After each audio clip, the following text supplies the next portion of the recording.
ரஷ்யாவில் கிராஸ்னோடார் அப்படின்னு சொல்லி ஒரு பெரிய சிட்டி இருக்கு. அந்த சிட்டில 11th செப்டம்பர் 2017 ரோடு போடுற வேலை ஒன்று நடக்குது. அந்த ரோடு போடுற ஒர்க்கர்ஸ் எல்லாருமே வந்து பாத்தீங்கன்னா ரொம்பவே பரபரன்னு வேலையை பார்த்துட்டு இருந்தாங்க. அப்ப அந்த சமயத்துல ஒருத்தர் நடந்து போயிட்டு இருக்காரு. அவர் திடீர்னு தடுக்கி விழுகிறாரு. என்னாச்சு, ஏதோ கால் தடுக்கி விழுந்த மாதிரி இருக்கு அப்படின்னு சொல்லி யோசிச்சுக்கிட்டே இவர் எந்திரிச்சு திரும்பி பார்த்தப்ப இவருக்கு பின்னாடி கால் கடையில ஒரு போன் இருந்திருக்கு. என்னது இது, இந்த போன் தடுக்கிதான் நம்ம கீழே விழுந்துட்டோம் போல இருக்கு அப்படின்னு சொல்லி அந்த போனை எடுத்து பாக்குறாரு. பார்த்தப்ப அந்த போன்ல எந்த விதமான லாக்கமே போடல. உடனே அந்த மொபைல் எடுத்து இது யாரோட இதா இருக்கும் அப்படின்னு சொல்லி இவர் சுத்தி பாக்குறாரு. ஆனா சுத்தியுமே யாருமே இல்ல. அங்க ஒர்க் பண்ணிட்டு இருந்தவங்க எல்லாருமே அவங்களோட ரோட் ஒர்க்கை முடிச்சிட்டு கிளம்பிட்டாங்க. இப்போ இவர் அந்த மொபைல் எடுத்து பாக்குறாரு. சரி, யாரோ விட்டுட்டு போயிட்டாங்க போல இருக்கு. சரி, அவரே கால் பண்ணிட்டோம் அப்படின்னு சொல்லி வெயிட் பண்றாரு. அந்த போன் வந்துட்டு அவரோட இது இல்ல, அந்த போனுக்கு லாக்கும் இல்ல, நம்ம ஓபன் பண்ணி பாக்குறது அப்படிங்கிறது அநாகரிகம் அப்படின்னு சொல்லி அவரு அவங்களாவே போன் பண்ணிட்டோம் அப்படின்னு சொல்லி வெயிட் பண்ணிட்டு இருந்தாரு. ஆனா ரொம்ப நேரம் ஆகியுமே யாருமே அந்த மொபைலுக்கு கால் பண்ணல. சரி, ஒன்றும் பிரச்சனை இல்லை, போட்டோவோட கேலரிக்குள்ள போய் பார்த்தோம் அப்படின்னு சொன்னா நம்மளுக்கு எதனாச்சும் டீட்டெயில் கிடைக்கலாம். அவங்களுடைய அட்ரஸோ இல்லை அவங்களோட போட்டோவோ எதனாச்சும் ஒன்று கிடைக்கலாம். இதை வச்சு அந்த மொபைல் யாருது அப்படின்னு சொல்லி நம்ம கண்டுபிடிச்சு அந்த நபர்கிட்டே இந்த மொபைலை கொடுத்துடலாம் அப்படின்னு சொல்லி அவரு அந்த போனை ஓபன் பண்ணி பார்க்கறாரு. இப்படி போனை ஓபன் பண்ணி கேலரிக்குள்ள போய் பார்த்த அவருக்கு அங்க பயங்கரமான ஷாக் ஒன்று காத்துட்டு இருந்தது.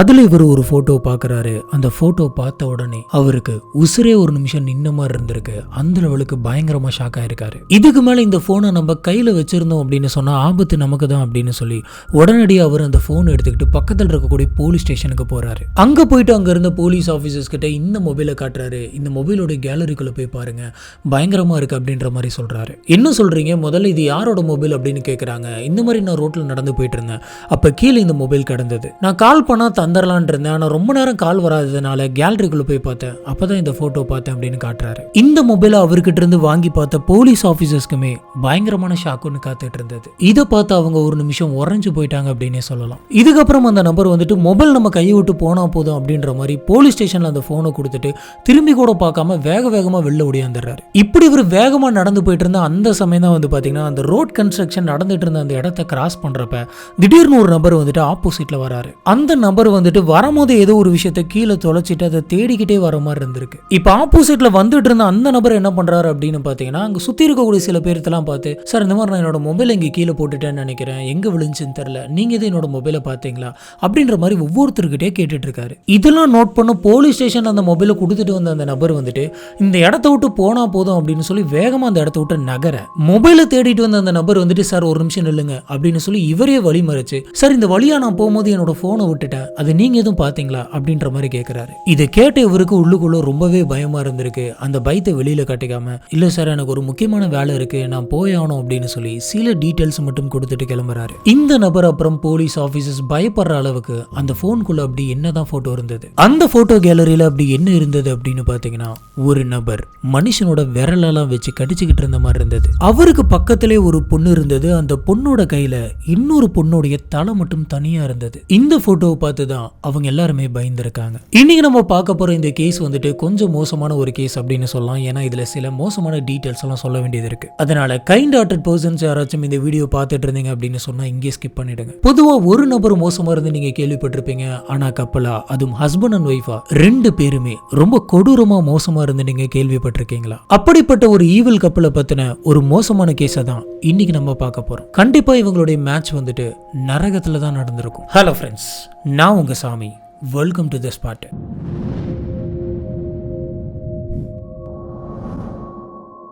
நட்டாலியா ஜான்வரி 25, 1975 கிராஸ்னோடார் அப்படின்ற இடத்துல பிறக்கிறாங்க. இவங்களுடைய சின்ன வயசுல இவங்க அம்மா வந்துட்டு இறந்து போறாங்க. இவங்களுடைய அப்பாவும் வந்து பாத்தீங்கன்னா நட்டாலியாவை சரியா பாத்துக்கல. அதனால நட்டாலியா சின்ன வயசுல இருந்தே ரொம்ப கஷ்டப்பட்டு தான் வளர்றாங்க. இவங்களுடைய பாட்டி தான் வந்துட்டு இவங்களை படிக்க வச்சிருக்காங்க. சின்ன வயசுல இருந்து இவங்களுக்கு டாக்டர் ஆகணும் அப்படின்றது ஒரு பெரிய ஆசை. அதுக்காக இவங்க ரொம்பவே கஷ்டப்பட்டு படிக்கிறாங்க. நல்லபடியா எக்ஸாம்ஸும் எழுதுறாங்க. ஆனா இவங்களுக்கு கிடைச்ச அந்த மார்க் வந்து பாத்தீங்கன்னா டாக்டர் சீட்டுக்கு கொஞ்சம் கம்மியா இருந்ததுனால இவங்களால டாக்டர் ஆக முடியல. இப்படி டாக்டருக்கு சேர்றதுக்கான மார்க்கும் இவங்க கிட்ட இல்ல, அதுக்கான காசும் இவங்க கிட்ட இல்ல அப்படிங்கிறதுனால இதனால இவங்களால டாக்டர் ஆக முடியல. அட்லீஸ்ட் நம்ம நர்ஸாச்சும் ஆகலாம் அப்படின்னு சொல்லி முடிவு பண்ணி இவங்க நர்ஸ் ஆகுறாங்க. இவங்க அவங்களுடைய நர்ஸ் வேலையை ரொம்பவே பிடிச்சு போய் தான் பண்றாங்க. ரொம்பவே ஈடுபாட்டோட பண்றாங்க. இதுல இவங்களுக்கு ஒரு மன நிம்மதி இருக்கு. இதுக்கப்புறமா நட்டாலியாவுக்கு கல்யாணம் ஆகுது. கல்யாணம் ஆனதுக்கு அப்புறம் வந்து பாத்தீங்கன்னா அவங்களோட வாழ்க்கையை தலைகீழா திரும்புது. இவங்க ஆசைப்பட்ட மாதிரி இவங்களோட வாழ்க்கை வந்துட்டு அமையல. தினம் வந்து பாத்தீங்கன்னா சண்டை, திட்டு, அடிச்சுக்கிறது அப்படின்னு சொல்லி இப்படியே அவங்களோட வாழ்க்கை போயிட்டு இருக்கு. இதுக்கு இதுக்கு மேல நம்மளால முடியாது அப்படின்னு சொல்லி நட்டாலியா அவங்க ஹஸ்பண்ட் கிட்ட இருந்து டைவர்ஸ் வாங்கிட்டு ரெண்டு பேருமே பிரிஞ்சு போறாங்க. இதுக்கப்புறம் இவங்க தனியா வாழ ஆரம்பிக்கிறாங்க. இப்படி இவங்க தனியா வாழ்ந்துட்டு இருந்த அந்த சமயத்துல தான் கிராஸ் நார்டர் ஹையர் மிலிட்டரி அவியேஷன் ஸ்கூல்ல வந்துட்டு இவங்களுக்கு சீனியர் நர்ஸா வேலை கிடைக்குது. இது ஒரு மிலிட்டரி கேம்ப். மிலிட்டரி கேம்ப் அப்படின்னும் போது இவங்க எல்லாருக்குமே தெரிஞ்சிருக்கும், அங்க நிறைய கட்டுப்பாடுகள் இருக்கும். அப்படி இருக்கிறப்ப நட்டாலியா வந்துட்டு பல முறை குடிச்சிட்டு தான் அவங்களோட டியூட்டிக்கு போயிருக்காங்க. இந்த விஷயம் முதல்ல தெரிய வந்தப்ப இந்த மாதிரி ட்ரிங்க்ஸ் பண்ணிட்டுலாம் மிலிட்டரி கேம்புக்கு நீங்க வரக்கூடாது அப்படின்னு சொல்லி இவங்கள வார்ன் பண்ணியிருக்காங்க. ஆனா நட்டாலியா வந்துட்டு கண்டுக்கிற மாதிரி இல்ல, திரும்ப திரும்ப ட்ரிங்க் பண்ணிட்டு மிலிட்டரி கேம்புக்கு வந்திருக்காங்க. பலமுறை இவங்கள வார்ன் பண்ணியிருக்காங்க. ஆனா இவங்க கேட்காம சுத்திட்டு இருந்ததுனால ஒரு கட்டத்துல இவங்களை டிஸ்மிஸ் பண்றாங்க. இப்ப டிமிட்ரி பர்க்ஷிவ் அப்படின்ற அந்த நபரை பத்தி பார்ப்போம். டிமிட்ரி பர்க்ஷிவ் இவர் ஜனவரி 28, 1982ல பிறந்திருக்காரு.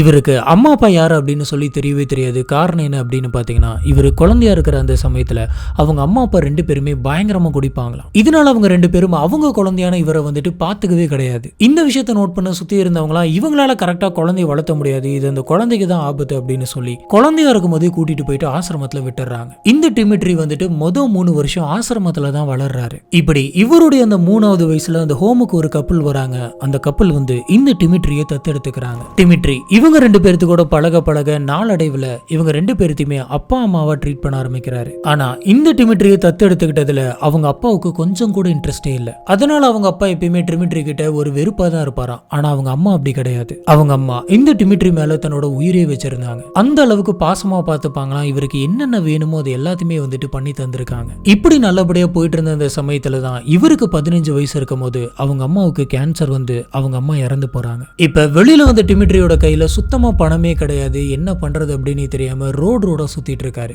எதையுமே அவரால் வாங்கி சாப்பிட முடியல. பயங்கரமான பசி. நைட்டு எங்க தூங்க போறோம் அப்படின்னு தெரியாம ரோட்லயே வந்துட்டு பனியில படுத்து தூங்கி இருக்காரு. அடுத்த நாள் இவர் ஒவ்வொரு கடையா ஏறி இறங்கி இருக்காரு. எனக்கு எதனாச்சும் வேலை இருந்தா தாங்க, நான் எதனாச்சும் வேலை பாக்குறேன் அப்படின்ற மாதிரிலாம் சொல்லியிருக்காரு. ஆனா யாருமே இவருக்கு வேலை தர ரெடியா இல்ல. இவர் ரொம்பவே கஷ்டப்படுறாரு. நம்ம பல இடத்துல போயிட்டு வேலை தேடி அலைஞ்சிட்டோம், இதுக்கு மேல நம்மளால முடியாது, இந்த பசியையும் நம்மளால தாங்கிக்க முடியாது, இதுக்கு மேல நம்ம திருட ஆரம்பிக்கலாம் அப்படின்னு நினைக்கிறாரு. இதனால இவர் பிளான் பண்ணி ஒரு வீட்டுடைய கதவை உடைச்சு உள்ள போயிட்டு திருடலாம் அப்படின்னு போன அந்த சமயத்துல இவர் மாட்டிக்கிறாரு. இப்ப அங்க இருந்தவங்க எல்லாருமே சேர்ந்து அடிச்சு இவரை போலீஸ் கிட்ட ஒப்படைச்சிடுறாங்க. போலீஸ் ஆபீசர்ஸ் டிமிட்ரியை பிடிச்சி ஜெயில போட்டுறாங்க. இவர் 6 மாசம் ஜெயிலுக்குள்ள தான் இருக்காரு. இவர் அந்த ஜெயிலுக்குள்ள இருந்த அந்த 6 மாசமும் இவரை பாக்குறதுக்கு அப்படின்னு சொல்லி ஒரு நபர் கூட அங்க போனது கிடையாது. இவர் ஜெயிலுக்குள்ளேயே வந்துட்டு சில விஷயங்களை கத்துக்கிறாரு. கத்துக்கிட்டு ஜெயில விட்டு வெளியில வந்த உடனே ஒரு கன்ஸ்ட்ரக்ஷன் சைட்ல போயிட்டு வேலை பார்க்க ஆரம்பிக்கிறாரு. டிமிட்ரி பொதுவாவே வெளியில இருக்கக்கூடிய யாருக்கிட்டையுமே வந்துட்டு பேச மாட்டாரு. ரொம்பவே அமைதியா ஷையா இருக்கக்கூடிய ஒரு பர்சன். டிமிட்ரிக்கு அங்க ஃப்ரெண்ட்ஸ் அப்படின்னு சொல்லி யாருமே கிடையாது. சொல்ல போனா இவரு கூட வேலை பார்க்கக்கூடிய யார்கிட்டயுமே வந்துட்டு பேச மாட்டாரு. அவர் உண்டு அவர் வேலை உண்டுன்னு இருப்பாரு. இவருக்கு வெளியில எந்த ஒரு இடத்துக்குமே போக பிடிக்காதான். எப்பயுமே அவர் வீடு இல்லைன்னா வேலை. அதை தவிர்த்து இவர் ஒரே ஒரு இடத்துக்கு மட்டும்தான் பிடிச்சு போவார் அப்படின்னு சொல்றாங்க. அது அவருக்கு பக்கத்தில் இருக்கக்கூடிய ஒரு பார். டெய்லியும் நைட் இவரு அந்த பாருக்கு போயிட்டு குடிச்சிட்டு வருவாராம். நம்ம ஆரம்பத்திலே பார்த்த மாதிரி நட்டாலியாவுக்கும் குடிக்கிற பழக்கம் இருக்கு. அவங்க குடிக்கு பயங்கர அடிமையா இருந்தாங்க. இதனால அவங்களும் வந்து பாத்தீங்கன்னா டெய்லி அங்க இருக்கக்கூடிய அந்த பாருக்கு தான் போயிட்டு குடிச்சிட்டு இருப்பாங்களாம். இப்படி இவங்க ரெண்டு பேரும் டெய்லி வந்து பாத்தீங்கன்னா ஒரே பாருக்கு தான் வந்துட்டு இருந்திருக்காங்க. ரெண்டு பேருமே ஒரே பாருக்கே வராங்க அப்படின்றதுனால ஆரம்பத்துல இவங்க ஒருத்தர் பார்த்துக்கிட்டு இருந்திருக்காங்க. ஆனா பெருசா பேசிக்கிட்டது கிடையாது. இதுக்கப்புறம் தான் இவங்க ரெண்டு பேருமே ஒரு நாள் ரொம்ப கேஷுவலா பேச ஆரம்பிச்சிருக்காங்க. பேசினதுல இவங்க ரெண்டு பேருக்குமே ஒருத்தர் பிடிச்சிருக்கு. இவ்வளவு நாள் ரொம்பவே தனிமையில வாழ்ந்துட்டு இருந்த டிமிட்ரிக்கு நட்டாலியா கிட்ட இருந்து கிடைக்கக்கூடிய அந்த அட்டென்ஷன் வந்துட்டு ரொம்ப பிடிச்சிருந்தது. இந்த டிமிட்ரியை பார்க்கணும் அப்படிங்கிறதுக்காகவே ஒரு நாள் விடாம நட்டாலியா கரெக்டா அதே டைமுக்கு பாருக்கு வராங்க. ஒரு கட்டத்துக்கு மேல ரெண்டு பேருமே லவ் பண்ண ஸ்டார்ட் பண்ணிடுறாங்க. நிறைய இடங்களுக்கு சுத்திட்டு இருந்தாங்க. சரி, இன்னும் எவ்வளவு நாள் இப்படியே லவ் பண்றது, நம்ம ரெண்டு பேரும் கல்யாணம் பண்ணிக்கலாம் அப்படின்னு சொல்லி முடிவு பண்றாங்க. இதுபடி 2012 இவங்க ரெண்டு பேருக்குமே வந்து பாத்தீங்கன்னா கல்யாணம் ஆகுது. நட்டாலியாவுடைய முன்னாள் ஹஸ்பண்ட் அவங்க டைவர்ஸ் பண்ற அந்த சமயத்திலேயே அவருடைய வீடு ஒண்ணு இவங்களுக்கே தந்திருப்பாங்க. அந்த மிலிட்டரி பேஸ்க்கு பக்கத்தில் இருக்கக்கூடிய அந்த வீட்டுல தான் வந்து பாத்தீங்கன்னா இவங்க ரெண்டு பேருமே வாழ ஆரம்பிக்கிறாங்க. இந்த சமயம் தான் இந்த கேஸோட ஆரம்பத்திலேயே நம்ம பார்த்த மாதிரி டிமிட்ரி வந்து ரோட்ல நடந்து போயிட்டு இருந்த அந்த சமயத்துல போனை மிஸ் பண்ணிடுறாரு. அந்த போனை ஒரு நபர் எடுத்து போலீஸ் ஸ்டேஷன்ல கொடுத்து அவங்க எல்லாருமே இந்த மொபைல்குள்ள இருக்கக்கூடிய கேலரி ஓபன் பண்ணி போட்டோஸ் எல்லாம் பாத்துறாங்க. இதுக்கப்புறமா டிமிட்ரி வந்துட்டு போன் எங்க போச்சுன்னு தெரியல, சரி நம்ம போனுக்கு ரிங் விட்டு பார்ப்போம், யாராச்சும் எடுத்திருந்தாங்க அப்படின்னு சொன்னா கிடைச்சிரும் அப்படின்னு பயந்துகிட்டே அந்த போனுக்கு இவங்க ரிங் பண்றாங்க. இப்ப போலீஸ் ஸ்டேஷன்ல இருந்த போலீஸ் ஆபீசர்ஸ் வந்துட்டு அந்த போனை அட்டென்ட் பண்ணி ஹலோ சொல்லுங்க, யார் நீங்க அப்படின்னு கேட்க, சார் நீங்க பேசிட்டு இருக்கிறது என்னோட மொபைல், நான் ரோட்ல நடந்து போகும்போது மிஸ் பண்ணிட்டேன், எனக்கு என்னோட மொபைல் வேணும், சொல்லுங்க நான் எங்க வரணும், எங்க வந்து என்னோட மொபைலை நான் கலெக்ட் பண்ணிக்கிட்டோம் அப்படின்னு கேட்டிருக்காரு. ஓ நீங்க தானா சார், ஸ்ட்ரெயிட்டா போலீஸ் ஸ்டேஷன் வந்துருங்க, நான் உங்களுக்கு அங்க வச்சு உங்களோட மொபைலை தந்துடுறேன், அந்த மொபைல் வந்துட்டு இங்கதான் இருக்கு அப்படின்னு சொல்லியிருக்காரு. இதை கேட்ட டிமிட்ரிக்கு வந்துட்டு ரொம்பவே பயமா இருந்திருக்கு. என்னது இது, போலீஸ் ஸ்டேஷன்ல நம்மளோட போன் இருக்கா, ஒருவேளை யாராச்சும் கொண்டு போய் கொடுத்துருப்பாங்களோ, உள்ள இருக்க போட்டோ பார்த்திருப்பாங்களா அப்படின்ற மாதிரியான பல குழப்பத்தோட போலீஸ் ஸ்டேஷனுக்கே போயிட்டு போனை வாங்கிக்கலாம் அப்படின்னு முடிவு பண்றாரு. இப்போ இவர் போலீஸ் ஸ்டேஷனுக்கு போயிட்டு, சார் நான் தான் அந்த மொபைலை மிஸ் பண்ணது, என்னோட மொபைல் கொடுங்க அப்படின்னு கேட்கிறாரு. அதுக்கு போலீஸ் ஆஃபீஸர், இருங்க நான் போய் எடுத்துட்டு வரேன் அப்படின்னு சொல்லி அந்த போனை எடுத்துட்டு வந்து ஒரு போட்டோ காமிச்சு, சொல்லு இது என்ன, உன் பக்கத்துல ஒரு பொண்ணுடைய தலை இருக்கு, அதுவும் போக நீ விரல சாப்பிட்ற மாதிரி இருக்கு, இங்க என்ன நடக்குது, யார் அந்த பொண்ணு அப்படின்னு கேட்டிருக்காங்க. அதுக்கு டிமிட்ரி வந்துட்டு பயந்துட்டே, சார் நீங்க நினைக்கிற மாதிரிலாம் ஒன்றும் இல்லை, நானும் என்னோட ஒய்ஃபும் படம் பார்த்துட்டு நைட் ரோட்ல தனியா நடந்து போயிட்டு இருந்தோம், அந்த சமயத்துல தூரத்துல ஏதோ ஒன்று கிடக்கிறத பார்த்தோம், என்னது இது அப்படின்னு சொல்லி யோசிச்சுக்கிட்டே கிட்ட போய் பார்த்தப்ப அங்க ஒரு பொண்ணுடைய சடலம் இருந்தது. அந்த சடலத்தை கூட போட்டோ எடுத்துக்கிட்டோம் அப்படின்னு சொன்னா கொஞ்சம் கிக்கா இருக்கும் அப்படின்றதுனாலதான் நாங்க அந்த சடலத்தை கூட வச்சு போட்டோ எடுத்துக்கிட்டோம், மற்றபடி வேற ஒண்ணுமே கிடையாது, மொபைல் கொடுங்க நான் கிளம்புறேன் அப்படின்னு சொல்றோம். இது கேட்ட போலீஸ் ஆபீசர்ஸ் வந்துட்டு, எங்களுக்கு உன் மேல சந்தேகமா இருக்கு, நீ சொல்ற இந்த கதையெல்லாம் எங்களால நம்பிட்டு இருக்க முடியாது, இன்வெஸ்டிகேஷன் நடந்து முடிகிற வரைக்கும் நீ வெளியில போக கூடாது அப்படின்னு சொல்றாங்க. இப்ப டிமிட்ரி கிட்டே இவங்க பல மணி நேரம் விசாரிச்சிருக்காங்க. ஆனா எவ்வளவு விசாரிச்சும் டிமிட்ரி கிட்ட இருந்து எந்த ஒரு தகவலும் வரல. சொன்ன விஷயத்தையே தான் திரும்ப திரும்ப திரும்ப திரும்ப சொல்லிக்கிட்டே இருந்திருக்காரு. ஃபர்ஸ்ட் நம்ம டிமிட்ரியோட வீட்டுக்கு போயிட்டு சர்ச் பண்ணோம் அப்படின்னு சொன்னா கண்டிப்பா எதனாச்சும் எவிடன்ஸ் கிடைக்கும் அப்படின்னு சொல்லிட்டு போலீஸ் ஆபீசர்ஸ் எல்லாருமே டிமிட்ரியோட வீட்டுக்கு சர்ச் பண்றதுக்காக போறாங்க. இப்படி போலீஸ் ஆபீசர்ஸ் எல்லாருமே டிமிட்ரியோட வீட்டுக்குள்ள போய் நுழைஞ்ச அந்த சமயத்துல அது பாக்குறதுக்கு வீடு மாதிரியே இல்ல, எந்த பக்கம் திரும்பினாலும் குப்பையா இருந்திருக்கு, ஒரு குப்பை குடோன் மாதிரி அது இருந்திருக்கு, வீடு நீட்டாவே இல்லாம ஒரே அலங்கோலமா இருந்தது, போட்டதுபடி அப்படியே கடந்திருக்கு, எதுவுமே ஆர்கனைஸ்டா இல்ல. இந்த வீட்டெல்லாம் சர்ச் பண்ணும் அப்படின்னு சொன்னா நமக்கு ஒரு நாள் முழுசா ஆகும் அப்படின்னு தெரியுது. இப்படி இருக்கிறப்பதான் போலீஸ் ஆபீசர்ஸ் அந்த வீட்டோட ஒரு மூலையில ஃப்ரிட்ஜ் இருக்கிறத பாக்குறாங்க.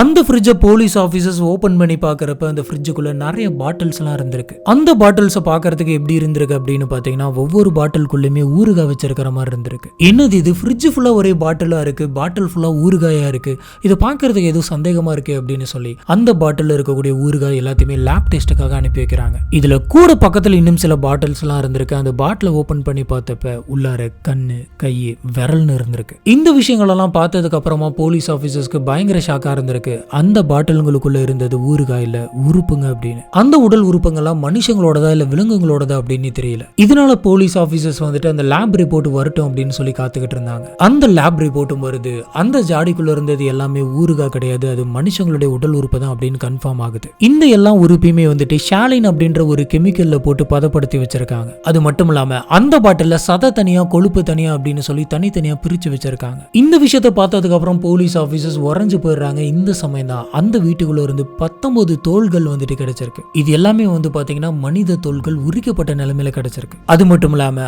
அந்த வீட்டுக்குள்ள டிமிட்ரியோட கம்ப்யூட்டர் இருந்திருக்கு. அந்த கம்ப்யூட்டரை ஓபன் பண்ணி பார்த்தப்ப மனுஷங்களை எப்படி கொலை பண்ணி சாப்பிடுறது அப்படின்ற மாதிரியான லெசன்ஸ் எல்லாம் வந்துட்டு அதுல இருக்கு. கூடவே அந்த வீட்டை சுத்தி சர்ச் பண்ணிட்டு இருந்த அந்த சமயத்துல அந்த வீட்டுல அந்த ஃப்ரிட்ஜ்ல மட்டும் கிடையாது, அந்த வீட்டோட அண்டர் கிரவுண்ட்லயும் நிறைய உடல் பாகங்கள் இருக்கு அப்படின்றத போலீஸ் ஆபீசர்ஸ் கண்டுபிடிக்கிறாங்க. அந்த உடல் பாகங்கள் எல்லாமே டீகம்போஸ் ஆன நிலைமையில ரொம்பவே மோசமா இருந்திருக்கு. இப்ப டிமிட்ரியோட வீட்ல இருந்து ஒரு டைரியை கண்டுபிடிக்கிறாங்க. அந்த டைரியை படிச்சு பார்த்த போலீஸ் ஆபீசர்ஸ் எல்லாருமே ஆடி போறாங்க. ஏன்னா அந்த டைரியில ஒரு மனுஷனுடைய உடம்ப வந்துட்டு எப்படி வெட்டி எடுக்கலாம், எந்தெந்த மாதிரிலாம் கட் பண்ணணும், எப்படி சதை எடுக்கணும், எப்படி எலும்பு எடுக்கணும் அப்படின்ற எல்லாத்துக்குமே குறிப்பு எழுதி வச்சிருக்கு. அதுவும் போக சில பக்கங்கள்ல வந்துட்டு அதை வச்சு எந்தெந்த மாதிரியான டிஷ்ஷஸ் எல்லாம் பண்ணலாம் அப்படின்னு எழுதி இருக்கு. ஆனா இந்த டைரி வந்து பாத்தீங்கன்னா டிமிட்ரியோடது இல்ல, இந்த டைரி நட்டாலியாவோடது. போலீஸ் ஆபீசர்ஸ் இவ்வளவு மணி நேரம் என்ன நினைச்சிட்டு இருந்தாங்க அப்படின்னு பாத்தீங்கன்னா, இந்த மாதிரியான கொலைகளை பண்ணிட்டு இருந்தது எல்லாமே டிமிட்ரி தான் அப்படின்னு நினைச்சிட்டு இருந்தாங்க. ஆனா இந்த டைரியை படிச்சதுக்கு அப்புறம் தான் தெரியுது இதுக்கான காரணம் டிமிட்ரி மட்டும் கிடையாது, அவங்களோட ஒய்ஃபான நட்டாலியாவும் தான் அப்படின்னு. இவங்க 2 பேரும் தான் எல்லா கொலைகளையும் பண்ணி ஒவ்வொரு பாகங்களா வெட்டி சமைச்சு சாப்பிட்டு இருக்காங்க. அது கூடவே போலீஸ் ஆபீசர்ஸ்க்கு இன்னொரு போட்டோவும் கிடைச்சிருக்கு. அது என்ன அப்படின்னு பாத்தீங்கன்னா, நார்மலா ஒரு சிக்கனை எப்படி தந்தூரி பண்ணி சுத்தி வந்து வெஜிடபிள்ஸா வச்சு டெக்கரேஷன் பண்ணி பிரசன்ட் பண்ணுவாங்களோ, அதே மாதிரி ஒரு பொண்ணுடைய தலையை வச்சு குக் பண்ணி அதை சுத்தி குக்கும்பர் ஆனியன் அப்படின்னு சொல்லி எல்லாத்தையும் வச்சு டெக்கரேட் பண்ணிருக்காங்க. அந்த போட்டோவோட கார்னர்ல 1999 போட்டிருக்கு. அப்படின்னா டிமிட்ரி அப்புறம் இந்த நட்டாலியா அவங்க 2 பேருமே சேர்ந்து தான் இந்த மாதிரியான விஷயங்களை பண்ணிருக்காங்க. டிமிட்ரிக்கு முன்னாடியில இருந்தே நட்டாலியா இதை பண்ணிட்டு இருந்திருக்காங்க. இதே இவங்க 1999ல இருந்து 2017 வரைக்கும் கிட்டத்தட்ட 18 வருஷம் பண்ணிட்டு இருந்திருக்காங்க. உடனடியாக போலீஸ் ஆபீசர்ஸ் டிமிட்ரியும் நட்டாலியா அவங்க 2 பேருத்தையுமே வந்துட்டு அரெஸ்ட் பண்றாங்க. இப்படி அரெஸ்ட் பண்ணி 2 பேருத்தையுமே விசாரிக்கிறாங்க. ஆனா விசாரிச்ச ஆரம்பத்துல இவங்க 2 பேருமே வாயை திறக்கல. இருந்தாலும் போலீஸ் ஆபீசர்ஸ் விடாம விசாரிச்சுட்டே இருக்காங்க. இந்த சமயம் தான் இவங்க சில விஷயங்களை சொல்ல ஆரம்பிக்கிறாங்க. ஆமா, நீங்க சொல்றது கரெக்ட் தான். நீங்க நினைக்கிற மாதிரி நாங்க 2 பேரும் மனுஷங்களை கொலை பண்ணி அவங்களை துண்டு துண்டா வெட்டி சமைச்சு சாப்பிடுவோம், அது எங்களுக்கு ரொம்ப பிடிக்கும் அப்படின்னு சொல்லியிருக்காங்க. இதை கேட்ட போலீஸ் ஆபீசர்ஸ் எல்லாம் பயங்கரமா ஷாக் ஆகுறாங்க. இவங்களை பத்தி பக்கத்து வீட்டில் இருக்கவங்ககிட்ட எல்லாம் விசாரிச்சிருக்காங்க. அவங்க என்ன சொல்லியிருக்காங்க அப்படின்னு பார்த்தீங்கன்னா, இவங்க இந்த மாதிரின்னு சொல்லி எங்களுக்கு சுத்தமா தெரியாது. இவங்கள நாங்க எப்ப பார்க்கும் போதுமே இவங்க ரொம்பவே நல்ல விதமா தான் பேசுவாங்க. நீங்க இப்ப சொல்றதா வந்துட்டு எங்களுக்கு ரொம்ப ஆச்சரியமா இருக்கு அப்படின்னு சொல்லியிருக்காங்க. உடனே போலீஸ் ஆபீசர்ஸ் வந்துட்டு எப்படி நீங்க இந்த மனுஷங்கள்லாம் கொலை பண்றீங்க அப்படின்னு கேட்கறாங்க. அதுக்கு டிமிட்ரி வந்துட்டு நாங்க சோஷியல் மீடியாவில் சில போஸ்ட்லாம் போடுவோம். அதாவது ஃபேஸ்புக், ட்விட்டர் இந்த மாதிரியான சோஷியல் மீடியாவில் இப்படி நாங்க போஸ்ட் போடுறப்ப அதுல வரக்கூடிய கமெண்ட்ஸ், அதுக்கு இன்ட்ரெஸ்ட் காட்டக்கூடிய யங்கான பீப்புள்ஸ் எல்லாம் நாங்க செலக்ட் பண்ணுவோம். இப்படி நாங்க அழகா இருக்கக்கூடிய நபர்களை சூஸ் பண்ணி முடிச்சதுக்கு அப்புறமா அவங்களோட ஃப்ரெண்ட்லியாவே வந்துட்டு மூவ் பண்ணிட்டு போவோம். இப்படி இருக்கிறப்ப ஒரு கரெக்டான சமயம் பார்த்து எவ்வளவு நாள் தான் இந்த மாதிரி நம்ம போன்ல லாங் டிஸ்டன்ஸ்ல வந்துட்டு பேசிட்டு இருக்கிறது, ஒரு நாள் நம்ம மீட் பண்ணலாம் அப்படின்ற மாதிரி சொல்லுவோம். அந்த நபர்களும் சரி நம்ம மீட் பண்ணலாம் அப்படின்ற மாதிரி சொல்லுவாங்க. அந்த சமயத்துல எங்க வீட்டுக்கு பின்னாடி இருக்கக்கூடிய கன்ஸ்ட்ரக்ஷன் சைட்டு கிட்ட நாங்க கூப்பிடுவோம். அவங்களும் அந்த அட்ரஸ் கேட்டு அந்த கன்ஸ்ட்ரக்ஷன் சைட் வருவாங்க. இங்க நாங்க அவங்கள மீட் பண்ணுவோம். மீட் பண்ணி ட்ரிங்க்ஸ் எல்லாம் வந்துட்டு எடுத்துப்போம். இப்ப வந்த அந்த நபருக்கு அளவுக்கு அதிகமா ட்ரிங்க்ஸ் ஊத்தி தந்து அவங்க ரொம்பவே அன்கான்சியஸ் ஸ்டேட்டுக்கு போற அந்த சமயத்துல அவங்களோட கழுத்தை பிடிச்சி நாங்க இறுக்கி கொண்டுருவோம். இப்படி கொலை பண்ணதுக்கு அப்புறமா நாங்க அவங்கள கைத்தாங்களா அந்த இடத்த விட்டு கூட்டிட்டு எங்களோட வீட்டுக்கு கூட்டிட்டு வரும். வழியில யாராச்சும் பார்த்துட்டாங்க அப்படின்னு சொன்னாலும் இவர் பயங்கரமா குடிச்சிருக்காரு, அதனாலதான் இந்த மாதிரி மயங்கிட்டாரு, நாங்க இவரை வீட்டுக்கு கூட்டிட்டு போயிட்டு இருக்கோம் அப்படின்னு சொல்லுவோம். பாக்குறவங்களும் பெருசா கண்டுக்க மாட்டாங்க. இதுக்கப்புறமா அந்த சடலத்தை நேரா பாத்ரூம் கூட்டு போயிட்டு அதை கம்ப்ளீட்டா கிளீன் பண்ணிட்டு அவங்கள துண்டு துண்டா வெட்டி ஸ்பைசஸ் எல்லாம் தடவி அவங்கள குக் பண்ணி சாப்பிடுவோம் அப்படின்னு சொல்லியிருக்காங்க. போலீஸ் ஆபீசர்ஸ் எதுக்காக இப்படி கொலை பண்ணீங்க, இதுக்கான காரணம் என்ன அப்படின்னு கேக்குறாங்க. அதுக்கு டிமிட்ரி, நானும் நட்டாலியாவும் வழக்கமா போற பார்ல எலேனா அப்படின்னு சொல்லிட்டு ஒரு பொண்ணு வந்தது. அந்த பொண்ணுக்கும் நட்டாலியாவுக்கும் நடுவுல ஒரு பெரிய பிரச்சனை வந்துருச்சு. இந்த சண்டையில அந்த எலினா அப்படின்ற அந்த பொண்ணு வந்துட்டு நட்டாலியாவை பயங்கரமா அசிங்கப்படுத்திருச்சு. இது நட்டாலியாவுக்கு கொஞ்சம் கூட பிடிக்கல. நட்டாலியா வந்துட்டு இந்த எலினா மேல பயங்கரமான கோவத்தில் இருந்தாங்க. அந்த கோவம் அதிகமாகி நட்டாலியா இந்த எலினாவை நம்ம கொலை பண்ணிடலாம் அப்படின்னு சொன்னாங்க அப்படின்னு சொல்றாரு. இதனால இவங்க ரெண்டு பேரும் என்ன பிளான் பண்றாங்க அப்படின்னு பாத்தீங்கன்னா, எலினா கிட்ட போயிட்டு இந்த மாதிரி நாங்க எங்களோட வீட்லயே வந்துட்டு ஒரு பார்ட்டி செட் பண்ணிருக்கோம், நீ வந்து அப்படின்னு சொன்னா நம்ம வீட்லயே பார்ட்டி பண்ணலாம் அப்படின்னு சொல்லி எலினாவை வீட்டுக்கு இன்வைட் பண்ணிருக்காங்க. இது எல்லாமே உண்மை அப்படின்னு சொல்லி நம்பிட்டு எலினாவும் வீட்டுக்கு வந்திருக்காங்க. வீட்டுக்கு வந்த அந்த சமயத்துல அவங்களை உட்கார வச்சு சாப்பிட சொல்லி அவங்க கொஞ்சம் கூட எதிர்பார்க்காத ஒரு நேரமா பார்த்து கையில கத்தி எடுத்து அவங்களோட நெஞ்சில 2 தடவை குத்தி இருக்காங்க. இதுக்கப்புறமா எலினா அதே இடத்துல துடி துடிச்சு செத்து போறாங்க. இதுக்கப்புறமா இவங்க ரெண்டு பேருமே அந்த உடம்ப கிளீன் பண்ணி துண்டு துண்டா வெட்டி பாதி சாப்பிட்டு மீதி அண்டர் கிரவுண்ட்ல புதைச்சிருக்காங்க. இப்போ இந்த டிமிட்ரி என்ன சொல்றாரு அப்படின்னு பாத்தீங்கன்னா, இந்த மாதிரி வெட்டி சமைச்சு சாப்பிட்டது எங்களுக்கு ரொம்பவே பிடிச்சிருந்தது, அதனால தொடர்ந்து இதே மாதிரி கொலை பண்ணி சாப்பிடலாம் அப்படின்ற முடிவுக்கு நாங்க வந்தோம். அதுபடி இப்போ வரைக்கும் நாங்க 30 பேர்த்த இதே மாதிரி கொலை பண்ணி வெட்டி சாப்பிட்டுருக்கோம் அப்படின்னு சொல்றாரு. இதை கேட்ட எல்லாருமே வந்து பாத்தீங்கன்னா பயங்கரமா ஆடி போறாங்க. இந்த 30 பேருமே யார் அப்படின்னு கேட்டீங்கன்னா, இவங்களை ஃப்ரெண்ட்ஸ்னு சொல்லி நம்பி வீட்டுக்கு வந்தவங்க. இப்ப செப்டம்பர் 26, 2017 ஒரு பெரிய நியூஸ் பேப்பர்ல ரஷ்யாவுடைய கெனிபல் கப்பல் அப்படின்னு சொல்லி இவங்களோட போட்டோ போட்டு இவங்க இது வரைக்கும் 30 பேருக்கு மேல கொலை பண்ணி அவங்கள வெட்டி சமைச்சு சாப்பிட்டிருக்காங்க அப்படின்ற அந்த நியூஸ் வந்துட்டு போடுறாங்க. இந்த நியூஸை படிச்ச மக்கள் எல்லாருக்குமே இப்படி எல்லாம் நடக்குதா, இந்த மாதிரி உண்மையிலுமே நடந்திருக்கா அப்படின்ற மாதிரி பயங்கரமா ஆர்வமாக இந்த நியூஸ் வந்து பாத்தீங்கன்னா எல்லா இடத்துலயும் பயங்கரமா பரவுது. இந்த விஷயத்தை படிச்சதுக்கு அப்புறமா பொதுமக்கள் வந்துச்சு இந்த மாதிரிலாம் மனுஷங்க இருப்பாங்களா, நட்டாலியாவும் இந்த டிமிட்ரியும் வந்துட்டு இயற்கைக்கு எதிராக வேலை பார்த்துட்டு இருக்காங்க அப்படின்ற மாதிரி பலவிதமான கமெண்ட்ஸ் வந்துட்டு இருந்தது. இந்த கேஸ் வந்து பாத்தீங்கன்னா பிப்ரவரி 2019 வருது. எல்லா விஷயத்தையுமே டீட்டெயிலா விசாரிக்கிறாங்க. லேப் டெஸ்ட்டை பத்தி, அண்டர் கிரவுண்ட்ல கிடைச்ச அந்த சடலங்கள் பத்தி எல்லாத்த பத்தியுமே டீட்டெயிலா விசாரிச்சதுக்கு அப்புறம் நட்டாலியாவுக்கு வெறும் 10 வருஷம் ஜெயில் தண்டனை மட்டும்தான் தராங்க. அடுத்ததா ஜூன் 28, 2019 டிமிட்ரிக்கு இந்த கோர்ட் வந்து பாத்தீங்கன்னா 12 வருஷம் ஜெயில் தண்டனை கொடுக்குது. இந்த நட்டாலியா வந்து பாத்தீங்கன்னா ஒரு வருஷம் மட்டும்தான் நார்மலான ஜெயில வச்சிருக்காங்க. அதுக்கு மேல ரொம்பவே முக்கியமான ஒரு ஜெயில கொண்டு போயிட்டு வைக்கிறாங்க. அந்த ஜெயில வந்து பாத்தீங்கன்னா நார்மலா தப்பு பண்றவங்களா இருக்க மாட்டாங்க, ரொம்ப மோசமானவங்க மட்டும்தான் அங்க இருப்பாங்க. நட்டாலியாவை ஒரு வருஷம் மட்டும் நார்மல் ஜெயில வச்சுட்டு மற்ற வருஷங்கள் எல்லாமே வந்து பாத்தீங்கன்னா நீங்க இந்த ஜெயில தான் இருக்கணும் அப்படின்னு சொல்லி அதுல தள்ளுறாங்க. இப்ப இந்த தீர்ப்புக்கு அப்புறமா வெளியில் இருக்கக்கூடிய மக்கள் எல்லாமே என்ன சொல்ல ஆரம்பிச்சாங்க அப்படின்னு பாத்தீங்கன்னா, இவங்க ரெண்டு பேருமே 30 பேர் ரொம்ப மோசமான முறையில கொலை பண்ணி அவங்கள வெட்டி சமைச்சு சாப்பிட்டிருக்காங்க. இவங்களுக்கு வெறும் 10 வருஷம் 12 வருஷம் அப்படின்னு தண்டனை கொடுத்தீங்க அப்படின்னு சொன்னா இந்த தண்டனை காலத்தை எல்லாத்தையுமே ஜெயில கழிச்சிட்டு வெளியில வந்து இவங்க மறுபடியுமே கொலை பண்ணுவாங்க, மறுபடியுமே சமைச்சு சாப்பிடுவாங்க. இவங்களெல்லாம் நீங்க விட்டு வைக்க கூடாது, கண்டிப்பா இவங்களுக்கு மரண தண்டனை தான் கொடுத்தாகணும் அப்படின்னு சொல்லி நிறைய பேர் போராடினாங்க. இப்படி இவங்க போராட்டம் பண்ணது வெளியில் இருக்கக்கூடிய போலீஸ் ஆபீசர்ஸ் எல்லாருக்குமே வந்துட்டு பயங்கர பிரஷரா இருந்தது. இப்ப இந்த போராட்டத்தை தவிர்க்கணும் அப்படின்றதுக்காக போலீஸ் தரப்புல இருந்து சில எக்ஸ்பிளனேஷன்லாம் வந்துட்டு கொடுத்திருக்காங்க. அது என்னன்னா, சட்டம் வந்துட்டு கரெக்டா அதோட வேலையை தான் செஞ்சிட்டு இருக்கு. டிமிட்ரியோட வீட்டு ஃப்ரிட்ஜில் இருந்து எடுத்த பாட்டில்கள்ல வெறும் 2 பாட்டில்ல மட்டும்தான் மனுஷனுடைய ஆர்கன்ஸ் இருந்தது, மீதி எல்லாமே சிக்கன் மட்டன் தான் அப்படின்ற மாதிரி லேப் டெஸ்ட்ல ப்ரூவ் ஆயிருக்கு. அதே மாதிரி அந்த 2 பாட்டிலுக்குள்ள இருந்த அந்த உடல் உறுப்புகளும் வந்து பாத்தீங்கன்னா ஒரே ஒரு நபரை சேர்ந்தது தான். அதுவும் இவங்க வீட்டு கூப்பிட்டு கொலை பண்ணதா சொன்ன 35 வயசான ஹோட்டல் வெயிட்ரஸா ஒர்க் பண்ணிட்டு இருந்த எலினா தான். அதுவும் பார்ல நடந்த சண்டையில தான் இந்த மாதிரி கொலை பண்ணி வெட்டி சமைச்சோம் அப்படின்ற மாதிரி இவங்க 2 பேருமே சொல்லியிருந்தாங்க. இவங்க வெட்டி சமைச்சு சாப்பிட்டு மீதி பாகங்கள் எல்லாத்தையுமே அண்டர் கிரவுண்ட்ல புதைச்சிட்டோம் அப்படின்னு சொல்ல போலீஸ் ஆபீசர்ஸ் அந்த வீட்டு அண்டர் கிரவுண்ட்ல சர்ச் பண்ணி பார்த்திருக்காங்க. இப்படி சர்ச் பண்ணி பார்த்ததுல அதுல கிடைச்ச உடல் பாகங்களும் வெறும் ஒருத்தருடைய உடல் பாகங்கள் தான். அது இந்த எலினாவோட தான் அப்படின்னு தெரியுது. இது எல்லாத்தையுமே வச்சு பாக்குறப்ப இந்த கேஸ் கோர்ட்டுக்கு வர வரைக்குமே வெறும் ஒருத்தரை கொலை பண்ணதுக்கான தடயங்கள் மட்டும்தான் கிடைச்சிருக்கு. ஆனா இவங்க 2 பேரும் அவங்க வாயாலே நாங்க 30 பேரை கொலை பண்ணி இந்த மாதிரி புதைச்சோம் அப்படின்னு சொல்றாங்க. எலினாவை தவிர இவங்க வேற யாரையுமே கொலை பண்ண மாதிரி எந்த விதமான தடயமும் கிடைக்கல. அவங்க சொல்றது உண்மையா கூட இருக்கலாம், ஆனா எவிடன்ஸா எதுவுமே கிடைக்கல அப்படின்றதுனால கோர்ட் அது எதுவுமே எடுத்துக்கல. இவங்க பொய் கூட சொல்லி இருக்கலாம் அப்படின்ற மாதிரி விட்டுறாங்க. இவங்க எலினாவை மட்டும்தான் கொலை பண்ணியிருக்காங்க. அதுவும் இல்லாம இந்த கேஸ் வந்துட்டு இன்னும் முடியல அப்படின்னு சொல்லி இந்த போராட்டத்தை போலீஸ் ஆபீசர்ஸ் கலைக்கிறாங்க. இன்னொன்னு இவ்வளவு பரபரப்பு எதனால ஆச்சு அப்படின்னு பாத்தீங்கன்னா நியூஸ் பேப்பர்ஸ் வந்துட்டு இவங்க சொன்ன அந்த ஸ்டேட்மெண்ட்டை லிட்டரலா எடுத்துக்கிட்டு அதே ஒரு மெயின் ஹெட்லைனா போட்டதுதான் அப்படின்னு போலீஸ் சொன்னாங்க. இதை கேட்ட மீடியாஸ்லாம் வந்துட்டு அவங்க தான் இந்த மாதிரியான ஒரு ஸ்டேட்மெண்ட் கொடுத்திருந்தாங்க, அதை வச்சுதான் நாங்க நியூஸ் பேப்பர்ல போட்டோம் அப்படின்னு சொல்றாங்க. இப்படி இவங்களுக்கு நடுவுல வந்து பாத்தீங்கன்னா எக்கச்சக்கமான குழப்பங்கள் போயிட்டு இருந்தது. அடுத்த கொஞ்ச நாள் கழிச்சு டிமிட்ரிய ஜெயில வச்சு இன்டர்வியூ ஒன்று எடுத்தாங்க. இதுல இவர் என்ன சொல்றாரு அப்படின்னு பாத்தீங்கன்னா நாங்க 2 பேருமே எந்த ஒரு தப்புமே பண்ண கிடையாது, அதுவும் நாங்க 30 பேர்லாம் கொலை பண்ண கிடையாது. நானும் நட்டாலியும் ஒரு நாள் காட்டு பகுதியில் நடந்து போயிட்டு இருந்தோம். அப்ப அங்க ஒரு சடலத்தை பார்த்தோம். அந்த சடலத்து கூட போட்டோ எடுத்துக்கிட்டோம் அப்படின்னு சொன்னா கொஞ்சம் கிக்கா இருக்கும் அப்படின்னு தோணுச்சு.